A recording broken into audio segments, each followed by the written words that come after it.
going on, everybody? Welcome to another episode of Be Stellar Podcast. I'm your host, Alex. Right, you guys already know me, but today we have a guest. His name is Brian Jones, 20-year Navy veteran. He's also vice president of OurVeteransFirst organization. For those of you guys that don't know, my company, Black Eagle Apparel, and the nonprofit organization, we have partnered up recently, okay? So if you follow me on social media, you probably already know that.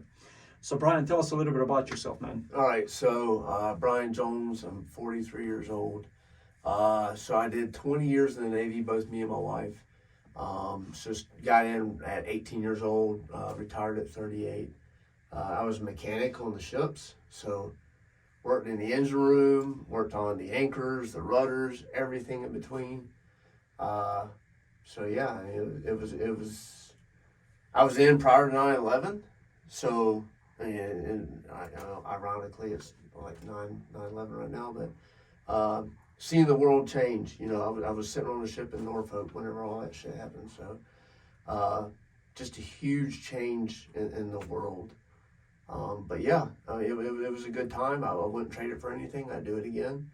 But yeah, it's moving on to bigger and better things now.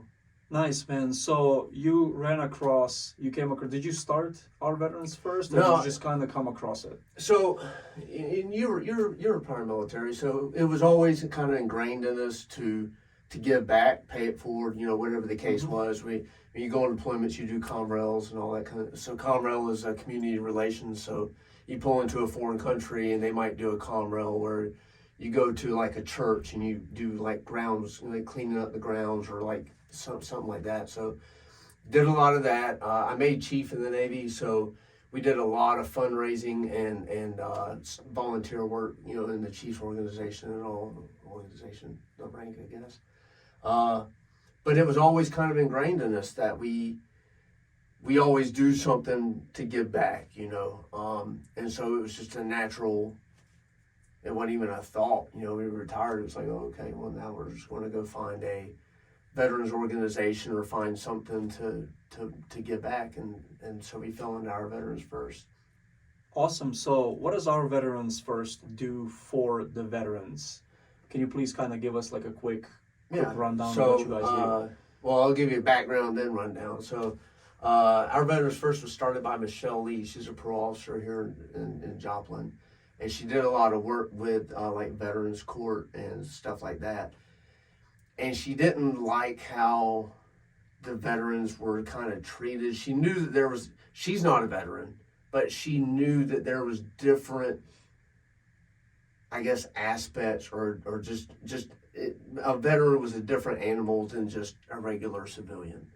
And so she knew that they kind of needed more or that they were overlooked in certain areas. So she came up with OurVeteransFirst, and then we, like I said, we kind of fell into it. But what we do is, so homeless and at-risk veterans. So people that are either on the street or are a gnat's ass away from being on the street.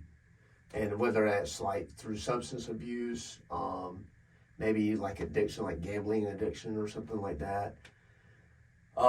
Just life circumstances. Maybe they weren't the best at planning or whatever, or,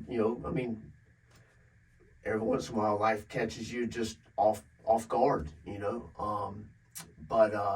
So we help homeless and at-risk veterans, and we help them with. Right now, we have to start small. I mean, we're not as big as we want to be or try our final goals, but right now we help with. Recently we've had calls where veterans are getting in off the street and they need help with their deposit. Turn their lights on, their utilities and stuff, and they just didn't have the money to do it. So we could do like a grant or something where we just give them the money, or actually we call the utility company, pay to have their utilities turned on and all that stuff, and we just call it a grant, and they don't have to pay anything back. Sometimes we require that they pay it back, and so it would all be circumstantial. We've helped people get their cars repaired. They didn't have the $1,000, $1,500 to get their car repaired, so we help them with that. We've helped with like vocational rehab, job placement. things like that. So ultimate goal is for us, we call it the tiny village. So we want to have a big piece of property, 10 acres or so, and we have small single room homes, like maybe a 1-bedroom, not necessarily a studio apartment, but they'll be spread throughout the property, and then we'll have a central community center. And so when a veteran comes in, they'll have an initial assessment. Because every situation is different, and so we just don't want to cookie cutter. This is what you do, day 1, day 2, day 60. And so we do an initial assessment to see kind of, 1, what got them in this situation, 2, what resources are out there that will help them correct the situation, and 3, how do we keep them from ever getting into this situation again. So it's like a whole life reversal thing. Like diets are. Like I hate people that are like, oh, I'm going to go on a diet. And I was like, okay. So as soon as you come off the diet, you're going to gain that weight right back. Become a fat ass again. Huh? Right. Yeah. So now our biggest thing is like, how do we stop you from falling into this again? So substance abuse, mental health is a huge one. Mm-hmm. And then so we get them help with that. We teach them, or how to cope, how to do stuff like that. And it's not like me just not knowing anything and going in and telling, well, this is what you need to do. We have actually certified counselors and all that stuff on our board that does that stuff for us. So it's not just me, uneducated, untrained, I'm going to tell you how to fix your life. No, we have like real counselors that help them with that. That's awesome, man. That's awesome. So it will be awesome when we get there. So obviously, you spent 20 years in the Navy. Mm-hmm. I've done 10 years in the Corps. In your opinion, what do you think makes veterans go to the point where they just don't care? They become homeless? Because look, you've done 20 years, I've done 10 years. Mm-hmm. We're aiming for bigger, better things, right? We want to run businesses, we want to help people, we want to get involved in community, we want to do all these things. What do you think is the difference between, let's say, like us, people that want to go do it, and somebody that just, gives up early and goes into, on the street or something like that? What would you say the main factor is? It's kind of hard probably to... It is. Everybody's situation is different, but... Yeah, simple statistic is 1 in every 10 homeless has veteran status. So that means 10% of the homeless population has a veteran status. That's a lot. It is a lot. Because there's 5, 6, 7 million, I think they said. I'm not sure what the exact number is right now, but I mean, you're driving down the road, so you pass 10 homeless people, which isn't very hard to do. 1 of them, by statistics, is a veteran. At least 1 of them. Wow. So there's a lot of factors that I believe. Like you said, that every situation, every person is going to be different. So whatever drives them to that point, is going to be different for everybody. I know some people deal with PTSD, some Mm-hmm. have combat trauma, some have, Mm-hmm. Different things. Some wives, kids left them, you know what I mean? Mm-hmm. There's a lot of things that we go through as veterans, on deployments, you come back, everything's gone, wife's gone, dogs are gone, you know what I mean? Like all that stuff. So I would... happened to me. For real? Yeah. I came home, my wife is gone, and I was like, oh, great, this sucks. Wow, for real? I didn't know that. Yeah.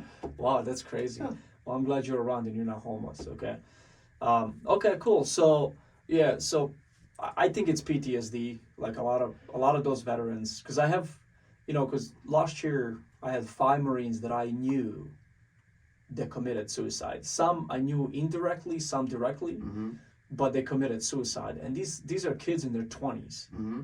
You know what I mean? So what do you think we can do maybe to reach out, before they're about to do something like that, and we can maybe talk to them? I don't know. What would you tell somebody that is going through stuff like that? Maybe they're listening to this podcast and Yeah. Well, I tell you, I mean, honestly, I've struggled with suicide ideation, personally. You get like a feeling, I don't know if you've ever thought about it or whatever, but you get like a feeling of like hopelessness. Like there's never an end to your shit. And you just lose any drive to do, like, fun things are no longer fun to you. So I like hunting, I like fishing. There was a point where, my wife's like, just go fishing. I was like, no, I don't want to. I don't. The thought of it just didn't bring joy to me, And another thing that I struggled with is, my wife would be like, well, you need to go talk to somebody. Well, military were prideful. I know, ego. Yeah. And so I didn't want to go talk to somebody because then that's admitting that I have a problem. And then how are they going to look at me? And it just, to me, it kind of made me feel even a step lower than what I already was, if that makes sense. Uh-huh. And I think hindsight, because I'm better now. But I guess it's kind of like being an addict. I don't know if you're ever really over it. You know what I mean? Mm-hmm. You're so many years sober, but that means you could easily slip back into it. But hindsight, looking backwards, is I think it was my sense of purpose. It was like, kind of, why am I here? You know what I mean? I don't know if that makes sense. Because it does. Because when we're in the military, whether you have a purpose or not, you have a purpose. Mm-hmm. Because you're getting ready for next deployment, you're doing some kind of workup, you're, in the field, like in the Marines, right? We're in the field, yeah. We're always shooting guns, we're always training for something, and then once you get out, it all stops. Mm-hmm.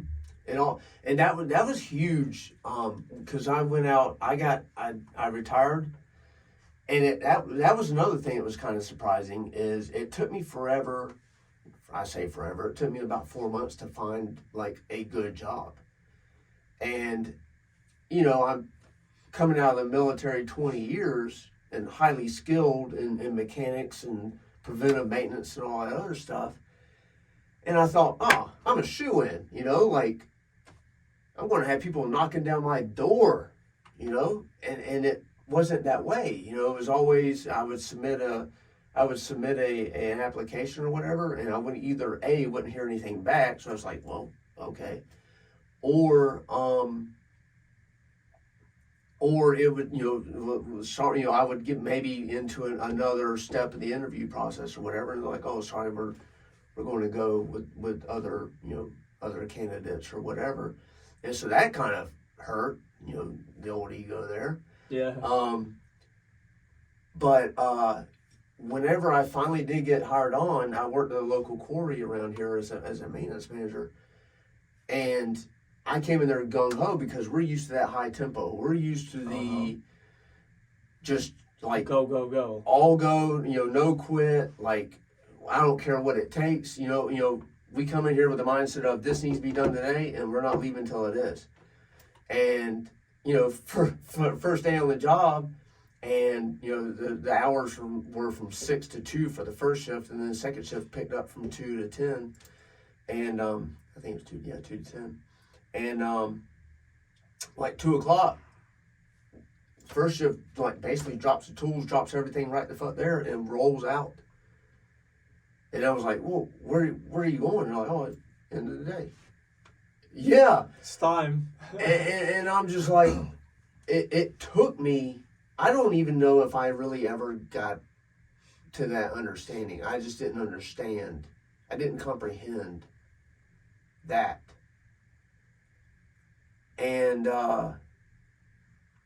so I ran into some problems at that job because, like, I just had this high tempo, these high expectations, these high standards, and it just seemed like everybody else didn't even care to even try to achieve those standards. It was well, I just show up to work and I'm logging my time, and at 2 o'clock I'm punching the clock and I'm going home. And I was like, what the fuck? Like, if you're at work, let's get it done. Let's make this place look good. Let's clean up. Let's do this. I don't want to come into it and work in a shithole. If my family comes and visits me, I want them to be proud. I want to be proud and show them what I've done. Oh, this was here, and we did that, and we cleaned this, and and people driving by on the road, I want them to look in and be like, wow, that's a good looking. Maybe I don't want to work. You know what I mean? Yeah. And they didn't have that. And I'm not bashing them. I'm just saying, I'm trying to, show the difference in mentalities or difference of approach. But they didn't care. It didn't. Maybe they had that drive when they first got hired on, and then all the old timers there were like, oh, you're wasting your time there. Whatever the case is. But somewhere they lost the drive. They lost just the motivation to be better and to do better. And well, I mean, look at the society today. Mm-hmm. There isn't really that many people out there with high standards. So it's just the way it is, man. Sometimes we just gotta look at it and move on. Sitting here talking, that was some of my coping shit too. Was what the fuck. No, it's definitely. I'm telling you, man. I told you I started doing mechanics, and I started, hired on a guy. Every time I would have to go after him, fix what he broke, and then fix all my stuff on top of that. One time we were doing actually a '95 Jeep. Mm-hmm. Right, the guy took it all apart, got it all painted. He's like, "Yeah, I need you to put all this stuff in it. New carpet, right? New seats, dashboard. Took the whole dashboard apart, all that stuff. We're doing a 6-inch lift on it, right? We're putting different leaf springs and dropping down the spacer for the transmission to offset the drive shaft angle and all this stuff. And by the time he changed one leaf spring, I did all other 3. And then at the end of the day, and it was hard because some of them were rusted and stuff. And then at the end of the day, I looked at the vehicle and I was like, something ain't right. Well, the leaf spring that he put it on backwards. So the wheel was pulling towards the front. So if you look at the axle on the back, it looks like crooked. It looks like wheels are sitting like this, Yeah. And I was like, had pins for axle placement. And I had to pay him for a whole day of work. Yeah. And then I came back next day and fixed what he broke. Mm-hmm. So there's no standards, man. Most people are zoned out these days. They're in their cell phones consistently. They're, waiting for TikTok notifications. They're waiting for Facebook notifications. I'm on social media a lot, but my social media is work involved, right? Everything I do is either film videos about new hats I'm putting out, or new shirts that I'm printing, or me working, or something like that. I don't just sit on TikTok for 5 hours and just scroll through the videos, just watch videos. Because it's very addicting. So when I started doing that, I was very zoned out, completely zoned out, man. And now I see why they go around like zombies, because that's probably what they're doing. Every chance they get, they're staring at the screen and they're just programming themselves, So that's kind of crazy. But back to veterans, right? Yeah. So I had a lot of friends that got out, and kind of were going through the same thing. I don't know if I really went through it. I was never like a hippity person, you know what I mean? I was always very calm, straight to the point. So I don't know but I know those people that were like, oh my God, hey, let's get it today. And all of a sudden, they calm down and there's everything's quiet. Those are the ones you want to watch for. How many times did you have a senior NCO that they retired 30 years and within 2 years they're dead? That's what happens, man. That's what happens. So actually, there's a lot. There was a sergeant major, 32 years in, got out and died within 3 years. Yeah, they have no purpose. So that's why. And not saying they committed suicide. Yeah, it was just they died, I guess, of natural causes. Well, your thoughts will kill you. If you think negative and you think your life sucks, there's no way forward. You're in this ditch. You're never gonna dig yourself out of it. You can literally just go to sleep and die. Yeah. It happens. Your thoughts control everything. Laziness breeds laziness. It does. It does. And so you can sit there on the couch and you're just thinking of all this stuff you need to be doing, and you're like, oh, I don't feel like doing it. But if you can kick yourself in the ass to get off that couch and just go do one thing, and then that will spiral into something else. And by the end of the day, you've done cut your grass, and you've washed your car, and you've done all this shit, and you fucking feel good. At the end of the day, you're tired, but you feel good, and you're like, oh man, it's a better feeling than it is just sitting there on the couch like scrolling TikTok. So purpose is probably what would drive. I think honestly, I think it kind of all boils down to like purpose, you know, and just starting that momentum. It's hard. It's hard to start it. So how did you find your purpose? Like, what did you do to find your purpose? Dude, all right. So my wife and I were financially blessed, right, to where we could retire and not have to work. And that was great for the first like 3 days.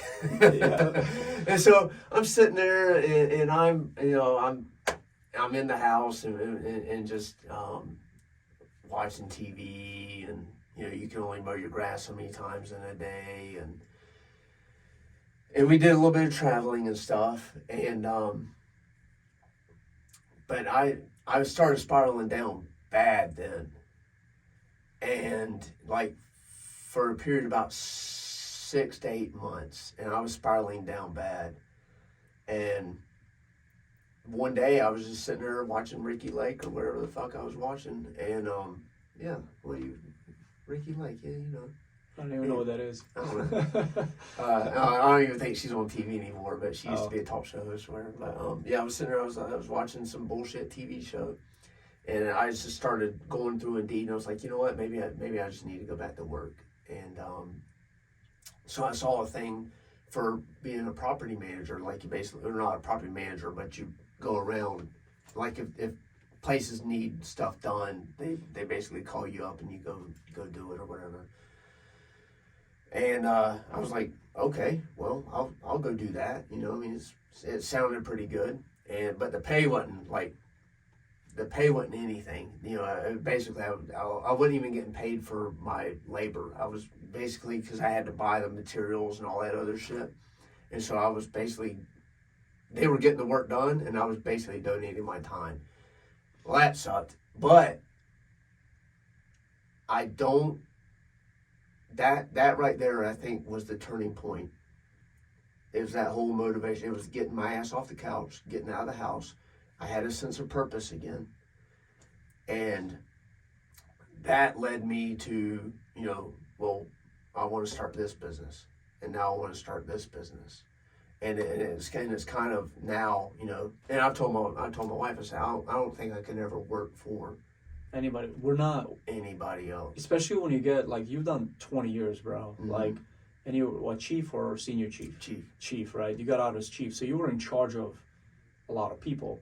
Yeah. Now you get out, and I mean, you can get like some kind of supervisory position, like a job or something like 20 that. people. Yeah, but it's like, first, it's different when you observe 20 disciplined people and 20 undisciplined people.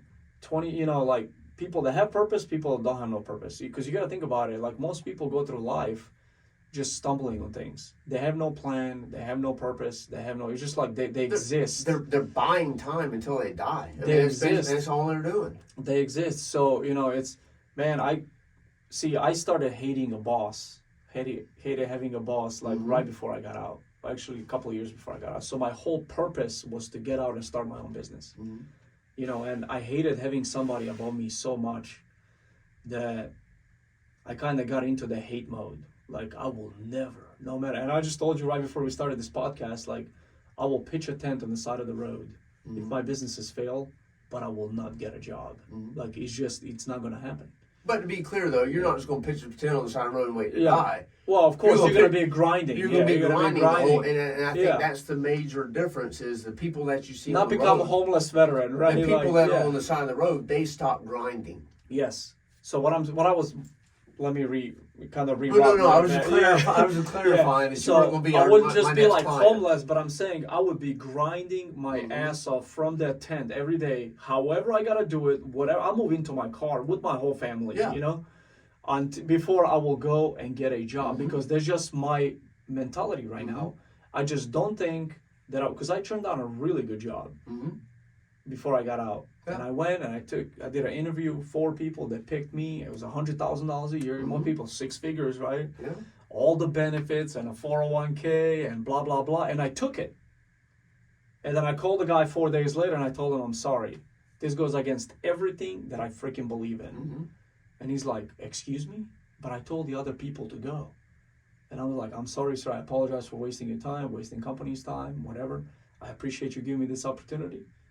But I was getting out of the Marines to be my own boss. Mm-hmm. And I cannot do that while I'm working for somebody. So I just got out, man, and I started my t-shirt business, and that went on there. I had to go back to mechanics temporarily, but I worked for myself. Mm-hmm. You know, a few different things. And he sucks, man. It's like a shitstorm. You know, it hits you all at once because everything you've ever known, all the stability, everything goes out the window. Everything goes out the window. Yeah. Like, the investment accounts are going away. The retirement just went away, right? Life insurance is going away. Like, you don't know where you're gonna live. You know, when you were in, you had base housing. You know, all kinds of stuff. Yeah. So that's why, you know. So, but if they find purpose, and they're willing to push through a little bit or work, because we have it in us. If you made it through, you know, Navy training, Marine Corps training, Army training, Air Force, Coast Guard, whatever. Yeah. Like, you have it in you. That's why you were Army man and Marine Corps guy and a Navy guy, right? Because you made it through initial hard. Because you could push. Mm-hmm. We just kind of so many times we forget where we come from, Mm-hmm. and we lose the purpose. Because like I said, in the military you have purpose. Yeah. You know, but when you, yeah. So I would say probably, guys, you know, if you're in the military, you're listening to this, you're about to transition out of the military. Now you have resources you can turn to and maybe talk to somebody, right? You can always reach out to me. But I would say find a purpose. Yeah, for sure. Find the purpose. I would even say like maybe go find it in an organization, a military organization somewhere, or you know, not knocking the VFW or anything, but a lot of people use the VFW as just a place to go drink. Yeah. But like go to, like find a nonprofit to where you're helping other vets, and it's kind of I guess it's kind of therapy or whatever for me, helping veterans, because it just makes me feel good that I'm making a difference, a positive difference. And one huge lesson that I learned, I got kicked in the face on this one, is all these homeless people that you see on the road,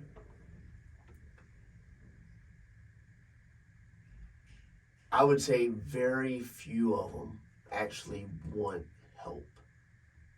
They all hold up signs, but and I'm not bashing, I'm not anything, but just to prepare you mentally, because it kind of put me on my ass, was, you know, because I was going to, you know, I had my cape on, and I was you know, coming out the phone booth. I'm gonna rescue everybody. I was going to save everybody, and honestly, a lot of them didn't want saved, and I was like, I'm here to help, dude. I've got resources. I've got ways to get you off the street today. We can get you a job, and then They don't want it. I don't want. No, they just want $1 to go buy McDonald's and go back on the street. And I wasn't prepared for that, and so it kind of went on my sales a little bit. And I was like, oh shit, like, are you serious? Like, I'm opening everything I have up to you because I want to help you and make you better and give you a better life. And then you're just like, oh no, I'm good, dude. And it's like, are you? This is what you got. Like, you want to help them, but they don't want to help themselves. You cannot help anybody that doesn't want to help themselves. You can't. No, they don't. And unfortunately, a lot of people think that helping them is giving them $5. That is not. That is not helping. That you're It's enabling. just hindering the situation. You are enabling the situation. You wanna. The real help is, hey man, let's get you cleaned up. Let's see if we can put you in a polo shirt.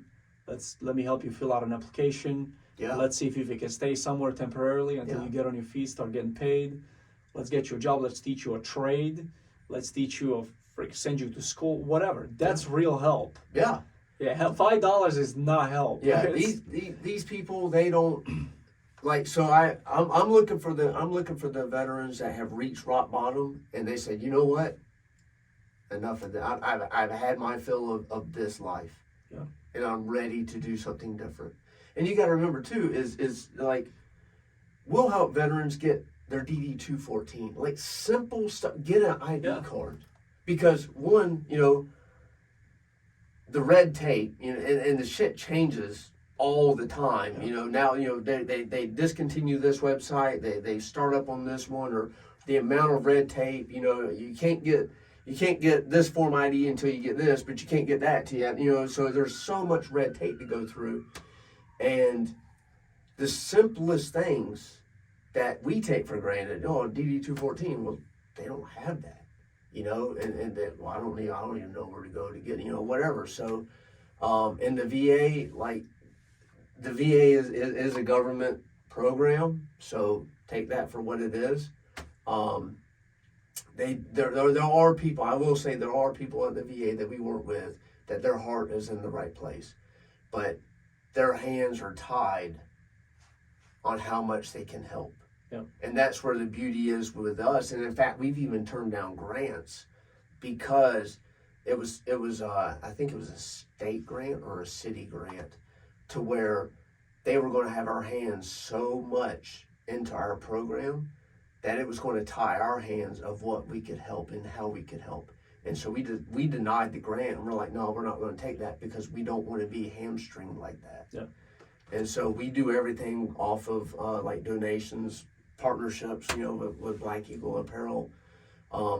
That way it frees us up to be able to help in the capacity that they need it, but also we have to be cognizant of where we're spending our money. Our Veterans First is spending our money, because if we just go out and just start throwing money around like we're in a strip club making it rain, then we're not going to be helping veterans for very long, because we're going to be out of business. Yep. So that's where we have to go through, and we have a process to where if a veteran's asking for money, we'll go and we'll look at, have they hit up other organizations? Are there other resources out there that we can direct them to and help? Even like, it's not just, hey, go call so and so. We'll take you over there. We'll talk to them. We'll like, talk on your behalf if you ask us to or need us to. But like, we try to stretch that dollar because we only have a limited amount. But we can't just, anytime a veteran calls up and says, hey, I need a hotel room, well, we can't just go throw money at them, because then we won't be helping any veterans in a very short time, if that makes sense. Well, especially it's a startup nonprofit as well. Mm-hmm. It's not like you guys have $20 billion in the account where you can just, hey, everybody come on in, Yeah, we started in 2019, and then COVID just friggin' closed us down. And then now we're just starting to get back to where we were at the end of 2019. COVID really hurt us, but I mean, thankfully everybody on the board, man, they're fighters. They want this to happen, and I honestly believe it's for a very, very good purpose, and it will happen. It is, and I love the name too, man. Our Veterans First, Mm-hmm. because that's a great name, and I believe that's how it should be in society. Mm-hmm. Because right now, think about what the government's doing. Mm-hmm. Our veterans are literally last with the government. Oh yeah. We have the VA organization. I don't even know what to call them anymore, but the VA is not taking care of veterans like they should. No. And maybe there's few here and there that are being taken care of by the VA, but like majority, like 90%, I'd say probably not. Because I talk to veterans all the time, and number one complaint is the VA. Mm-hmm. Because they're just not taking care of them. So I really appreciate your organization, man. I'm looking forward to working with you guys, man. I'm excited. Hey, you guys, you can find their apparel on my website, blackeagleapparel.us. This podcast is sponsored by blackeagleapparel.us. We didn't even talk about what Black Eagles is doing for us. Let's talk about it. All right, so and then he's got to fill in the blanks because I have a short memory. So Black Eagle, so we're working with Alex here, and we come to him with some harebrained ideas, and he has made it work every single time. So what he's like Santa Claus. He just keeps giving, and he keeps coming up with ideas, and he's forward thinking, that's who we want to partner with, is people that are forward thinking and wanting to grow and wanting to become better. And so he actually presented this to us so let's see, we have an Our Veterans First line of shirts that are on your website. Yes, sir.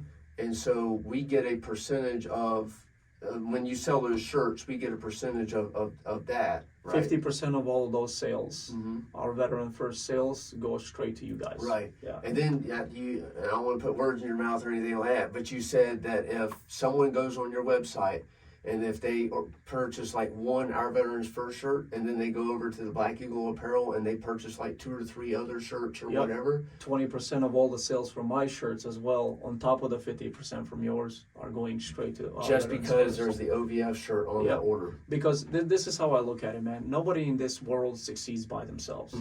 Right? For sure. As businesses, as people, we always have to work together and partner up, right? So that customer that comes on my website looking for OVF shirt, he would not be on my website if it wasn't for you guys.